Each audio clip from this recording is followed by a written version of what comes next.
हाँ जी, तो हम लोग कर रहे हैं personal profit earn by partner, section number 16 इसको डील करता है। ये सेक्शन आपके लिए रेलेवेंट है, आप इसको याद करना। सेक्शन नंबर 16 बात करता है कि पार्टनर अगर पर्सनल प्रॉफिट बना रहा है तो क्या होगा। आप खुद सोचो, क्या कोई पार्टनर सेम फर्म से कुछ पर्सनल प्रॉफिट बना सकता है? Obviously not. या सेम फर्म से नहीं, बट वो सेम काइंड ऑफ बिजनेस कर रहा है अलग से और वहां से प्रॉफिट बना सकता है? नहीं। तो इन दोनों ही केस में अगर पार्टनर ऐसा करते हुए पाया जाता है ना, तो उसको क्या करना पड़ेगा? He has to pay that money to the partnership firm. बस इतनी सी ही बात इसमें लिखी हुई है और कुछ नहीं लिखा। If a partner derives any profit transaction from the of the firm or from the use of property of the business, he shall, यहाँ पे लिख लो, हाईलाइट कर लो, partner derive any profit for himself, ठीक, he shall account for that profit and pay it to firm. तो उसको क्या करना पड़ेगा? अकाउंट करना पड़ेगा, बताना पड़ेगा भैया मैंने इतना प्रॉफिट कमाया है, उसको पे करना पड़ेगा। नहीं बताया तो अलग बात है, लेकिन बुक्स ऑफ अकाउंट चेक तो होंगे। सेम अगर वो सेम मैनर में अगर वो कोई और बिजनेस कर रहे हैं वहां से प्रॉफिट कमा रहे हैं, तो सेम रीजन है, ही शैल अकाउंट फॉर एंड पे for all the profit made by him, करना पड़ेगा। अब हमारे पास है rights and duties of partner after change in the form. देखो चेंज इन द फॉर्म की 4 सिनेरियोज हैं। 4 सिनेरियोज कौन कौन है? देखो, सबसे पहला सिनेरियो हो गया कि जब आपने नए पार्टनर को एडमिशन दे दिया। सेकंड, आपका जो ऑलरेडी पार्टनर था वो बाहर चला गया। थर्ड, आप जिस काम के लिए आए थे ना, आपने वो काम अब करना छोड़ के कुछ नया काम करने वाले। मतलब पहले आप प्रॉपर्टी डीलिंग का काम कर रहे थे, 4 पार्टनर थे, चारों प्रॉपर्टी डीलिंग का काम कर रहे थे। अब आप सोच रहे हो कि प्रॉपर्टी डीलिंग ना करके अब हम क्या करें? मैन्युफैक्चरिंग करें। तो बिजनेस चेंज हो रहा है यहाँ पे, तो यहाँ पे क्या हो जाएगा? न्यू फर्म बन जाएगी, एक तरह से चेंज हो जाएगा फर्म का। एंड लास्ट, जब आप लोग पार्टनरशिप, हाँ, पार्टनरशिप एक फिक्स पीरियड के लिए थी, एक फिक्स काम के लिए थी, और वो फिक्स पीरियड जो है ना वो एक्सपायर हो चुका है। तो इन चारों रीजन में क्या हो जाएगा? फर्म चेंज हो जाएगा। फर्म के चेंज होने से क्या होगा? रिकॉन्स्टिट्यूशन होगा, प्रॉफिट एंड लॉस का रेशियो चेंज होना है तो वो चेंज होगा। ये सारी चीजें इस टाइम होती है। सबसे पहले केस में देखो, when change occurs in the constitution of firm, the mutual rights and duties of partner in the reconstituted firm remain same as were immediately before the change. यानी न्यू फर्म में भी same responsibility, same सब कुछ रहने वाला है, until and unless कुछ mention तो नहीं किया गया। यानी अगर डिसाइड करते हैं ना भाई हमारा चेंज होने वाला है तो चेंज होगा, अदरवाइज सेम रहने वाला है। रिमेन सेम, इसको हाईलाइट कर लेते हैं। Reconstituted firm remain the same, ठीक, as immediately before the change. यही क्या रहा है। पेन चेंज करते हैं, बहुत जरूरी, ब्लू पेन से लिखते हैं। After expiry of the term of firm, firm का टर्म था 2 साल का, 2 साल खत्म हो चुके हैं। अब क्या? Where the firm constituted over a fixed term continues to carry business after the expiry of that term, the mutual rights and duties will remain same as they were before. इस केस में भी क्या हो गया? Same रहने वाला है सब चीज। तो इतना इसको भी पढ़ने की जरूरत है, सारी जगह पे सेम ही रहेगा। अब है relation of partners to the third party. Third party के प्रति पार्टनर्स की क्या जिम्मेदारी है? तो जैसा कि हमने देखा था एजेंसी प्रिंसिपल ऑफ एजेंसी की जब हम बात कर रहे थे, वीडियो ना तो अपने नाम में बहुत कुछ बोल दिया। ये क्या शो करता है? We may recall that a partnership is partnership between partners who agree to share the profit. ये कॉन्ट्रैक्ट ऑफ एजेंसी, एजेंसी की बात करता है कि भैया एजेंट होते हैं ये लोग, पार्टनर्स फर्म के एजेंट होते हैं, पार्टनर एक दूसरे के भी एजेंट होते हैं। Partners to be agent of the firm, ये भी तो ये कह रहा है। कीवर्ड्स हाईलाइट करनी है, कीवर्ड्स हाईलाइट कर लो। Business carried on by them all और any of them acting for all, इसके बारे में मैंने बताया। Section 18 clarifies this position by providing that subject to the provision of the act, a partner is agent of firm for the purpose of business. Partner क्या है, एक agent है firm का for the purpose of business. The partner indeed virtually embraces the character of both principal and agent. मतलब partner indeed, आप देखो इतना नहीं भी लिख पाओगे ना तो ये लिखना, partner is agent as well as principal, agent as well as principal. So as far as he act for himself or his own interest in common concern of the partnership may be properly deemed to as a principal। यानी जब वो अपने खुद के interest के लिए काम कर रहा है लेकिन ओवरऑल मतलब अच्छा काम कर रहा है, प्रिंसिपल बन जाएगा। खुद से डिसाइड कर रहा है कि चलो ऐसा कर लेना चाहिए, बट वो फर्म के बिहाफ पे कर रहा है, तो वहाँ पे वो क्या बन जाएगा, प्रिंसिपल बन जाएगा। The principal distinction between him and mere agent is that he is a community of interest with other partner in the whole property and business and liability of the partnership where he has no interest in either। यानी जब हम principal, ये जो paragraph है ना इसको देखो अगर आप, तो ये कहता है कि अगर पार्टनर एज इन प्रिंसिपल कर रहा है और एज एजेंट कर रहा है, जब वो प्रिंसिपल है ना तब वो क्या कर रहा है, वो अपना कंसर्न तो देख ही रहा है लेकिन पूरे फॉर्म का भी कंसर्न देख रहा है। और एजेंट में क्या होता है, वो सिर्फ और सिर्फ फॉर्म के इंटरेस्ट के लिए काम करता है। तो ये दो अलग अलग चीजें हैं। अगर implied authority partner as agent of the firm, जब वो एज एन एजेंट एक्ट कर रहा है तो उसकी क्या क्या अथॉरिटीज, क्या क्या उस पर ऐसी चीजें कि भाई अगर वो लिखित में नहीं भी है, even if it is not in written it will be there. जैसा कि सबमिट अ डिस्प्यूट रिलेटिंग, देखो ये तो वो अपने सब कुछ करेगा अपने business. Authority partner to bind the firm, यानी वो क्या कह रहा है इसमें कि वो जो भी काम करेगा वो फर्म को बाइंड करेगी, फर्म उसके लिए लायबल होगी।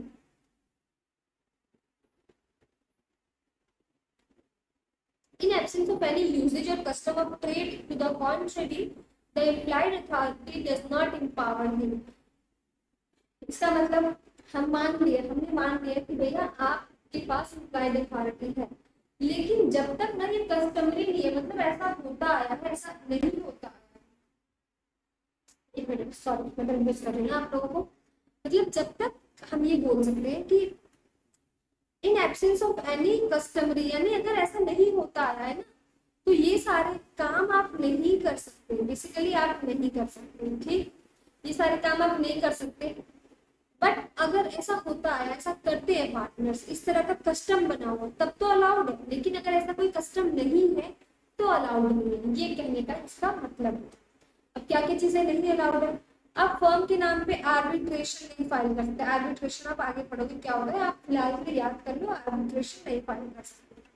बैंक अकाउंट नहीं ओपन कर सकते फर्म के नाम पे या फर्म का खुद के नाम पे, या फिर कॉम्प्रोमाइज एंड रिलिंक्विश नहीं कर सकते कोई क्लेम, यानी कि फर्म को किसी बंदे को 50,000 रुपए देने थे।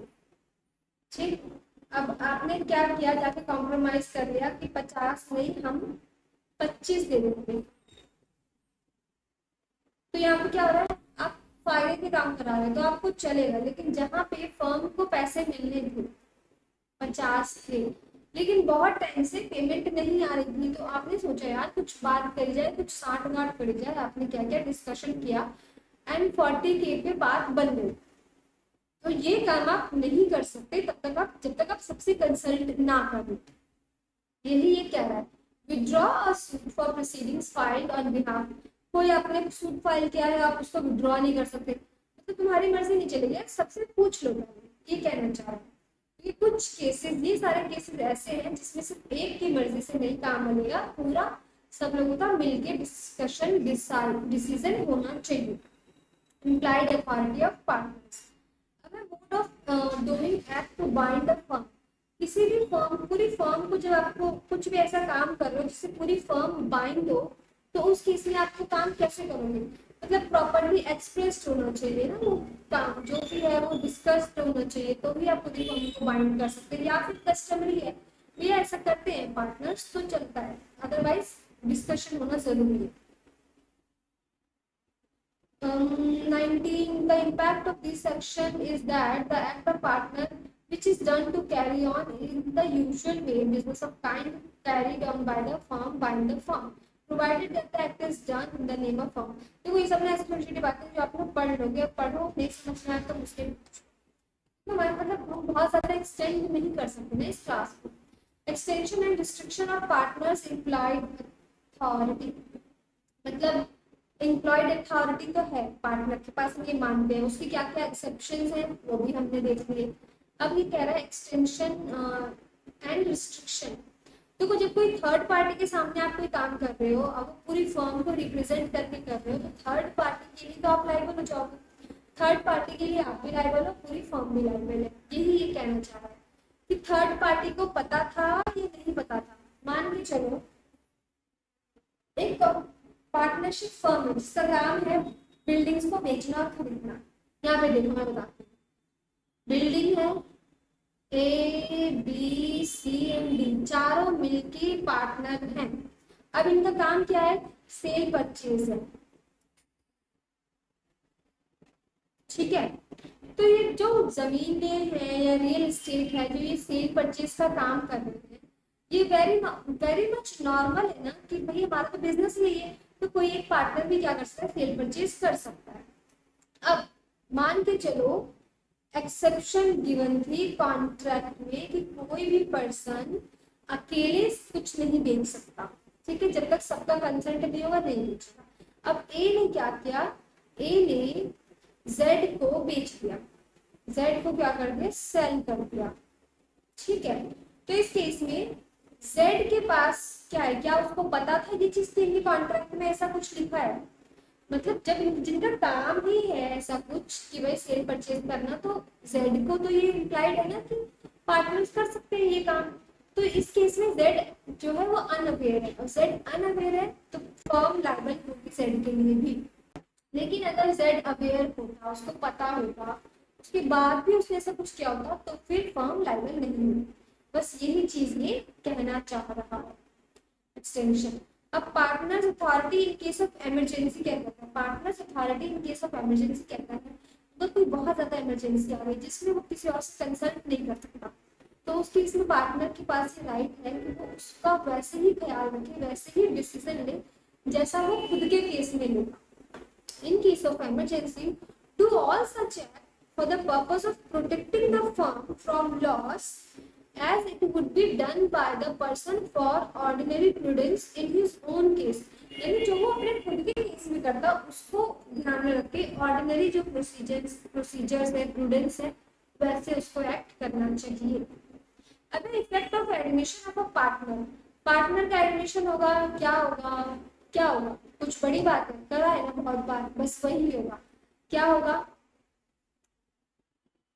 Admission partner will not have a bind the firms authority. देखो जब पार्टनर का एडमिशन हो रहा है तो जो पुराने सारे अकाउंट्स हैं वो नए पार्टनर को दिखाने की जरूरत नहीं है, यही कह रहा है। फर्म कॉन्स्टिट्यूशन चेंज होगा, new profit sharing ratio decide होगा, वो सब चीजें अपनी जगह, लेकिन पुराने बुक्स ऑफ अकाउंट्स वो नहीं देख सकता।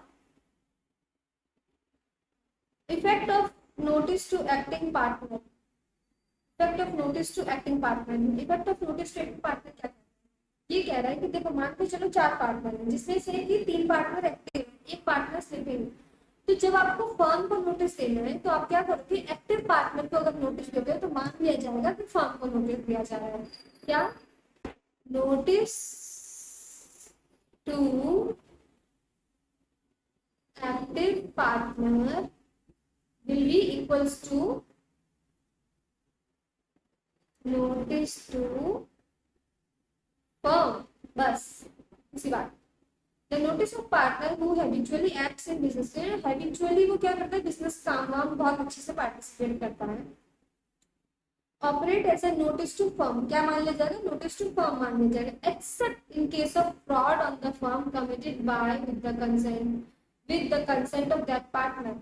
लेकिन अगर कुछ फ्रॉड वगैरह का केस है तो नहीं माना जाएगा, अदरवाइज नहीं माना जाएगा। यानी एक्सेप्शन क्या है, एक्सेप्शन है fraud. Thus the notice to one is equivalent to the notice to the rest of partner of the firm, just as the notice to agent is notice to the principal। Agent को notice ज्यादा माना जाता है कि principal का notice दिया है, same जब पार्टनर को नोटिस दिया तो माना जाएगा पूरी फर्म को नोटिस दिया है। अब लाइबिलिटी टू थर्ड पार्टीज के प्रति क्या क्या लाइबिलिटी है, ये है हमारे पास। Liability to a partner for the act of the firm, the partners are jointly and separately responsible to third party, ठीक, no doubt, for all the act which came under the scope of express or implied authority. This is because all the act done within the scope of authority are done toward the business of firm. यानी जो भी काम कोई person as a business को कर रहा है और उसमें थर्ड पार्टी के प्रति सबके सब लायबल, नो इश्यू। अगर लेकिन कोई एक पार्टनर, जो सेकंड पॉइंट है हमारा, जो कह रहा है कि कोई जानबूझकर कुछ गलत करता है, तो उस केस में सारे पार्टनर्स लायबल नहीं होंगे, फर्म लायबल नहीं होगी। देखो, the firm is liable to the same extent as partner to any loss incurred to third party by wrongful act if they are done by the partner while acting in ordinary course of business and within the authority। यानी वैसे तो देखो fraud किया है, कुछ गलत किया है, तो लाइबल फर्म नहीं होगी, लेकिन एक्सेप्शन क्या है, एक्सेप्शन ये है कि ऑर्डिनरी कोर्स ऑफ बिजनेस में किया था, विद इन अथॉरिटी किया था, मतलब उसके पास अथॉरिटी थी, उसने तब किया, उसने जो अथॉरिटी का इस्तेमाल किया and with in course of business था तो किया, तो फर्म लाइबल हो जाएगी। हालांकि बाद में वो सेटलमेंट करेंगे, फर्म उस पार्टनर को पकड़ेगी ना, अगर तुमने फ्रॉड किया है तो, लेकिन फॉर थर्ड पार्टी, क्योंकि थर्ड पार्टी को नहीं पता कि इनके बीच में क्या चल रहा है, क्या ऑर्डिनरी है क्या नहीं है, तो उस केस में क्या हो जाएगा, थर्ड पार्टी के लिए फर्म लाइबल हो जाएगा। And miss application by liability of firm for misapplication by partner, it may be observed that the working of two clauses of section 27 is designed to bring out the clarity as important point of distinction between two category cases of misapplication of money by the partner। क्या कहता है इसके अंदर, दो clauses हैं, दोनों clauses के बारे में हम देखेंगे। क्लॉज, हाँ, clause 1 and clause A and clause B. Clause A क्या कह रहा है, cover the case where the partner act within his authority and due to his authority as a partner he receive money, property belongs to third party and misapplies that money। For this provision attract that it is not a necessary that money should have actually come into the custody of firm। तो यहाँ पे it is not necessary, ये नहीं जरूरी नहीं है कि firm के पास ही वो पैसा आएगा तभी माना जाएगा, लेकिन अगर वो ऑर्डिनरी कोर्स में काम कर रहा था एंड उसके पास पैसा आता है तो ये उस चीज को कवर करता है, उस केस में क्या होगा। एंड दूसरा, would attract where such money or property comes into the custody of firm, मतलब हो तो भैया गलत ही रहा है ना, गलत हो रहा है, ये कह लो मनी आ रही है पार्टनर के पास, ठीक है। अब पार्टनर ने फर्म को दिया या नहीं दिया, फर्म को पास ऑन कर दिया and not passed to firm, firm को पास नहीं किया, दो केस हो सकते हैं, लेकिन दोनों ही केस में क्या हो जाएगा, फर्म विल बी लाइबल, ठीक है ना। क्वेश्चन नहीं पूछते यार तुम बिल्कुल भी टॉपिक्स लेके, तभी तो मजा आए। अब right of transferee of partners interest, transferee and transferor, transferor जो ट्रांसफर कर रहा है, ट्रांसफरी जिसके पास आया है, जिसके पास आया है ट्रांसफरी हो गया, ट्रांसफरी बुक्स ऑफ अकाउंट्स वगैरह ये सब कुछ भी नहीं कर सकता, इंटरफेयर नहीं कर सकता कि भैया पहले क्या था इंस्पेक्ट कराओ दिखाओ मुझे, तुझे शेयर मिले, तुझे ट्रांसफर हुआ है ना, अपना खुश रहे उसके साथ, ठीक है। तो अगर minor admitted to the benefit of partnership, हमें ये पता है कि माइनर जो है उसमें बेनिफिट्स के लिए एडमिट हो सकता है, लॉसेस के लिए नहीं। हमें ये भी पता है अगर फर्म इंसॉल्वेंट हो जाती है उस केस में भी माइनर को हम इंसॉल्वेंट नहीं बोल सकते, लॉस नहीं दे सकते, इंसॉल्वेंट नहीं बोल सकते, ये सब चीजें हम लोगों को पता है। प्रॉफिट मिलेगा उसको, बुक्स ऑफ अकाउंट्स मिलेंगे उसको, ये सब बात कर रहा है। प्रॉफिट मिलेगा, बुक्स ऑफ अकाउंट्स देख सकता है, एंड सू कर सकता है। मेजॉरिटी होने के बाद उसके पास चॉइस है कि वो पार्टनर बने रहना चाहता है या निकलना चाहता है।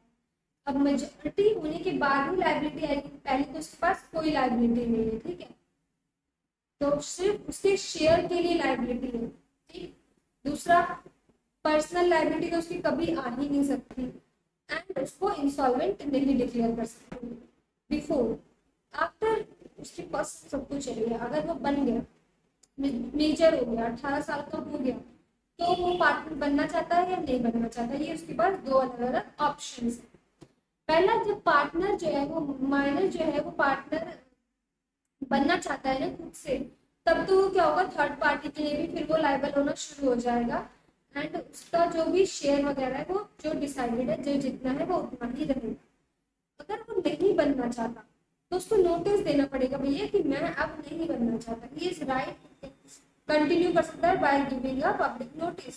ही shall not be liable for any act after date of notice. Date की नोटिस के बाद से वो किसी भी एक्ट के लिए लायबल नहीं होगा। He shall be entitled to sue the partner for his share of property and profit. It may be noticed that such minor shall give notice to the registrar that he has not become a partner. Registrar को notice देना है। Legal consequences of partner coming in and going out. जब partners आते हैं या जाते हैं उस केस में क्या होगा, देखो हमारे पास कितने टॉपिक्स बचे हैं, लीगल कॉन्सिक्वेंसेस बचे, एंड उसके बाद क्या बचा है, rights of outgoing partner to carrying on a competing business. देखो जब कोई पार्टनर जा रहा है तो वो बिजनेस तो वही वो कैरी नहीं कर सकता, ना वो फर्म का नाम यूज कर सकता है, ना वो बिजनेस यूज कर सकता है। Straight agreement in restrain of trade आएगा। अब right of outgoing partner in certain cases of share subsequent profit. Subsequent profit जो हो रहा है उस केस में उसका क्या राइट्स है, इसकी बात करें। Revocation to continuing guarantee by the change in form. According to Section 38, a continuing guarantee given to a firm or third party in respect of the transaction of firm in the absence of agreement may revoke as to full transaction from the date of any change in constitution. Revocation हो जाता है यार, change in form के होते हैं, कोई continue जो guarantee चल रही है वो खत्म हो जाती है। आउटगोइंग पार्टनर्स, चलो देखते हैं धीरे धीरे, काफी लंबा टॉपिक होगा। लीगल कॉन्सिक्वेंसेस क्या होंगे, partner coming in and going out. अगर कोई पार्टनर आ रहा है, नया पार्टनर आ रहा है, तो उसकी राइट्स एंड लायबिलिटीज की बात करते हैं। As we have studied earlier, subject to the contract between partners and to the provisions regarding minor in the firm, no partner can be introduced into firm without the consent of all existing partners. सारे partners agree करेंगे तो ही नया partner आएगा। Rights and liabilities of a new partner. The liability of new partner ordinarily commences from the date when he admits. जब वो admit हो जाए तब से माना जाएगा। Unless he agrees, अगर वो agree करता है पिछले liability से ही मेरा हक है तो पिछले से ले लो, बड़ी और अच्छी बात है। Otherwise जो जब से उसका एडमिशन हुआ तब से उसके बाद की लायबिलिटीज के लिए वो क्या हो जाएगा, लायबल हो जाएगा। अब रिटायरमेंट ऑफ पार्टनर, रिटायरमेंट होगा तो भी सारे कंसेंट के साथ होगा, एक्सप्रेस्ड होगा। Where partnership is at will by giving notice in writing to all the other partners about his integration. ठीक, may discharge his liability third party for the act of firm done before retirement of made by him with the such third party and partners of the reconstituted firm, and such agreement may be implied by course of dealing between third party and the reconstituted firm after he acknowledged the retirement. देखो बहुत हो गया, इससे आगे तक फिर पढ़ लो, नहीं समझ आएगा तो एक नई क्लास रिकॉर्ड कर लेंगे, उसमें समझ लेंगे। तब तक के लिए बाय बाय एंड पढ़ लो, पेपर आ चुके हैं।